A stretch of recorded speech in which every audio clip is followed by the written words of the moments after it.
Ruth, yes. Where does that leave Team TangaTanga? If that narrative, which sounds, wow, it sounds almost like a movie we're watching right here. Yeah. Where does that leave Team TangaTanga, given that they've been so vocal and so literally abrasive, even in challenging the president? Would that silence them, do you think? To be honest, I think the president seems to also enjoy the support of Kenyans in a way. Kenyans who are also feeling, in a way, frustrated that from the moment we stopped and finished our campaigns and our elections, we immediately jumped into another electioneering period. So he is enjoying the support of so many Kenyans, trust me. The Kenyans, I mean, cutting across and with the message of development. With the message of development, and as well as the message of unity, you know, with the Building Bridges initiative. And if you notice, the TangaTanga team is strategically trying to fight, you know, the Building Bridges initiative, which according to the president is supposed to be uniting Kenyans. So when you have Kenyans who generally feel that, you know what, as a country, first and foremost, we are not receiving any development from our political leaders. And secondly, we are again being divided along tribal lines. Then here you have a president who is saying, I am coming together with the leader of the opposition, you know, the person with whom we have had the greatest division in this country, who is capable of, you know, causing the biggest rift within this country if he decides to go along with his supporters, and we are working together. And then here you have politicians from the TangaTanga divide that are essentially on the campaign trail and not necessarily focusing on development within their own counties. So you have literally almost the entire country, and this is inclusive of even people who did not vote for the president, you know, persons within the opposition toughs who are saying, you know what, people are not working, we are already in the campaign mode. We have a president and a former prime minister who are dedicated to working and ensuring that, you know, there is unity and there is development going on, and you have a small faction of the Jubilee government that is now, you know, already getting into the electioneering mode. We are tired, we need development. So he has the support and he's enjoying the support of the country, and that is why he can continuously be angry at every other event and occasion that he goes to. And the more, and I mean, if he maintains the consistency of this message, I can bet you that, trust me, the TangaTanga team is going to lose a lot of support, especially from Kenyans who feel that, you know, my own MP is literally walking from, he is never in my county, he is always in Central Province, you know, contributing to Harambes, and yet our own schools are not developed, you know, our own roads are not going anywhere, our county government is not working, we don't have systems of checks and balances because our senators are, you know, in support of this TangaTanga team that is already campaigning literally 3 years before the elections take place. So I think if the president maintains the consistency of his messaging and continues to receive the support that he is receiving, the TangaTanga team is going to be under the heat of Kenyans. Before Mark goes, I don't want the president to maintain the consistency of his anger. Disappear and let some action talk for you. Okay? Just go, you're the president. 48 laws of power. Just go back, let people see for themselves what it is like to defy the president. Go back, let people see that these people do not really work. Put your machines to place. Let the constituents rise against the MPs. Yeah, and that brings me to the next thing, Mark. Just maybe before you say what you want to say, you can tie it in with this. As a communications analyst, expert, whatever it is Team TangaTanga with the pulse of the nation, given that right now Kenyans are under a lot of pressure because of the economy? We can't afford things have gone up, and the president is saying, go back to your constituencies and develop and work. Yet Team TangaTanga seem to be feeling like it's time for us to just go about, you know, and plan for 2022. Is their pulse on the pulse of the nation, or are they thinking and imagining that they have support that they actually don't have? You see, you've asked an excellent question, and let me start by answering it this way. That number one, there is only one institution that can campaign in between elections. That institution is called opposition. Because for them, everything government does is an opportunity to criticize and to oppose and things like that. It's a government in waiting. Yes. The people in government, with a majority in Senate and in Parliament, and a majority of governors on their side, do not have the luxury to campaign, because at that very moment they lose the platform of the promise. Because a campaign is based on a promise. So if I cannot give you a promise, I cannot campaign, I can only deliver. Therefore, what is happening to TangaTanga is they are living in an echo chamber, where you say your own words and they're repeated back to you, and you believe your own PR.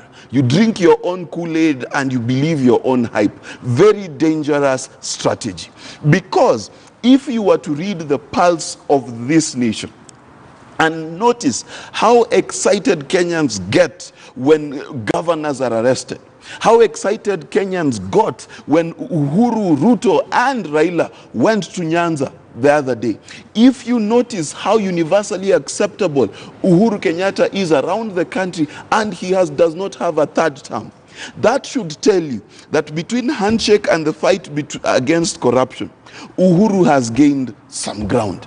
A lot of ground, if you ask me. Now, the problem that TangaTanga is not realizing is that the mind of the Kenyan is shifting. It is shifting to realize that because corruption was devolved and development was also devolved, we can see that if you're Kivuta Kibwana, you don't need to announce you're running for president. Kenyans will want you to run by themselves. They fail to see that when you're Ferdinand Waititu, every Kenyan who is not even in Kiambu is praying daily for you to fail. You understand? They are failing to see that. And when they come out and give statements and say, no, this Kimwarer thing is not corrupt. No, Ferdinand Waititu should not answer. They are coming out as the pontificates, the popes of corruption. They are the ones you come to with your tithe and offering, and they say your corruption has been cleansed henceforth. Go home in peace. Now, the other thing that they are doing is that they think that they can hide behind the church. And that's dangerous.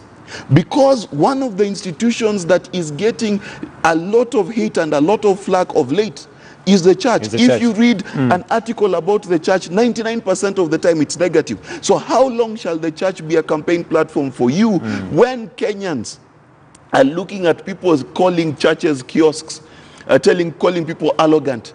You understand? So, and lavish. Yes. Finally, the other tactical mistake they're making, and I'm just talking about in terms of communication, so you can list them down. The other mistake they're making is you cannot base your re-election for president on sitting MPs, especially in Kikuyu land. Because in Kikuyu land, what is the rate of attrition?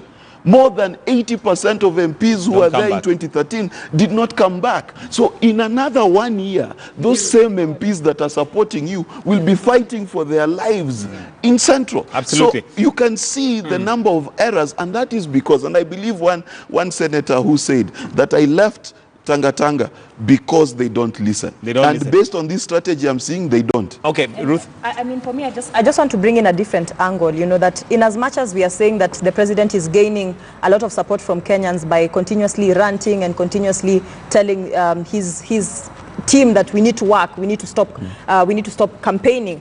I think there will also come a time when Kenyans will also get tired of the president ranting, and they will demand action from the president, because if he continuously rants and gets angry at every other public events that he gets hold of, then Kenyans will begin to ask, do you really have the power? Are you really the president? You know, because the biggest problem that Kenyans are facing right now, and Kenyans are concerned about right now, is the high level of corruption, both at the national government and at the county government. So even when the president is complaining and asking these members of parliament to go back to their counties and work, Kenyans will begin to ask, and I think this is a question that we need to start asking, that is the national government in itself working? You know, is the president by himself in charge of his own cabinet now that he is now saying that these members of parliament should go back to their counties and work? Are the cabinet secretaries working? When we see him literally excusing cabinet secretaries who are corrupt, you know, what does that say of himself? Remember back in 2015 when the president had given the State of the Nation address,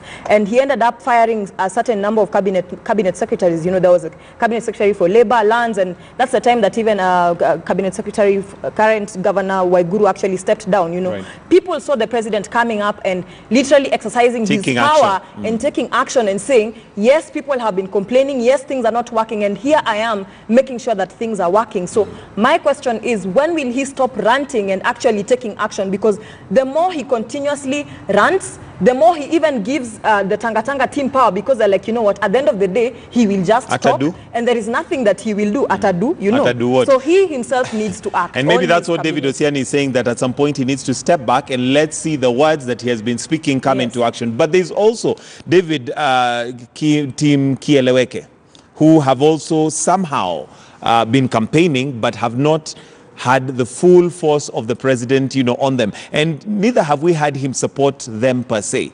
So it's like they're just there dangling. Now you know, Team Kieleweke is not campaigning. They are supporting the president. No. Team TangaTanga is campaigning for 2022. Team Kieleweke has decided to confront TangaTanga for campaigning, which works, but sometimes also just makes you look like you two are campaigning. Because, you know, TangaTanga is very clear. Deputy President 2022. For president. Kieleweke has no candidate. What are they doing? They're just going around saying TangaTanga is lying to us. Now, you know, Mark has explained how the electorate are doing, you know, the citizens are shifting, they'll hold people to... Let me tell you, you know this, the Kenyan voter is sometimes very overrated. They can disappoint you. The Kenyan voter It's overrated. is overrated sometimes. They will be very And good. somewhat disappointing They will to hear. hold people to account. They will be on the side of the president. They will say, we identify with what you're saying. They will say, we identify with your anger. Until the election day, then you ask yourselves, where did the anger go to? Then they will all go back to their tribal cocoons and will say, this guy stole. He stole for us. Hata wengine wamekuwa wakiiba. Wacha wetu waibe atulete. A Kenyan voter. Sleeping hungry. A Kenyan voter. Now, the crisis with the Central Kenya team, TangaTanga, you know, they have reduced in number from one time they were about 15. Now they are 6. And they will all reduce because Uhuru Muigai Kenyatta will have the last word after all this dancing is done. You know, people say, oh no, lame duck president. No, Kibaki could not even marshal votes there. No, it's over. My friend, listen to me. A graduate of a very special course called political psychology of populism. I guarantee you, in 1 year, by the end of 2020, December, these characters that have been, you know, chest thumping and exuding bravado will disappear, diminish, be cowed, and run back to State House and say, mkubwa sa, nimesema pole sa, niambie niende wapi sa. And his word will be true when he said that I made you, you didn't make me. Yeah. That is why I implore the president, don't even go on a tirade. In fact, today when he goes to Eldoret, he should be in his most charming of, you know, characters. Kissing babies, just, receiving flowers. Just receive flowers. Kiss babies. Dance with them, tell them, just explain to them. I want to see whether Oscar Sudi will stand up on the podium and speak like he does to the president. I want to see, because I know there will be an attempt to try and ferry supporters to try and boo the president. Let me tell you, you can carry all those people you want. The only people in this country who by their construct are able to boo a sitting president are Luos. It never happens elsewhere, and this is not to negatively stereotype a particular community, which is my community. Yes. We are the only ones who have that gut. The others will be ferried. They will arrive. They will come. They will take the money until President Kenyatta stands up. Yes. Then they will ask themselves whether the person standing next to them is NIS or plainclothes police. Is my life in danger? So the president should go there today and just be good. I hope the former prime minister will join him, in which case it will be very good for that place. Yeah. And talk to them, and probably, and just say, muliona juzi nilikasirika. Ninakasirika kwa sababu mimi ninataka kuwaletea maendeleo. Na watu. This is what I want for you. Ndio Lakini Alright. watu wananipatia siasa hata siwezi fanya. Okay, That is the only way. the good thing is that they say that the proof of the pudding is in the eating, so we'll find out. Yes. It's not too long from now. The president is going to be in that area today, opening Rivertex, and we'll see. We'll see what is going to play out. But something else that happened this week that I'd like us to discuss as we wind up is the Division of Revenue bill, which has reached a stalemate. And this is because the National Assembly and the Senate cannot agree. Senate has been given oversight over counties.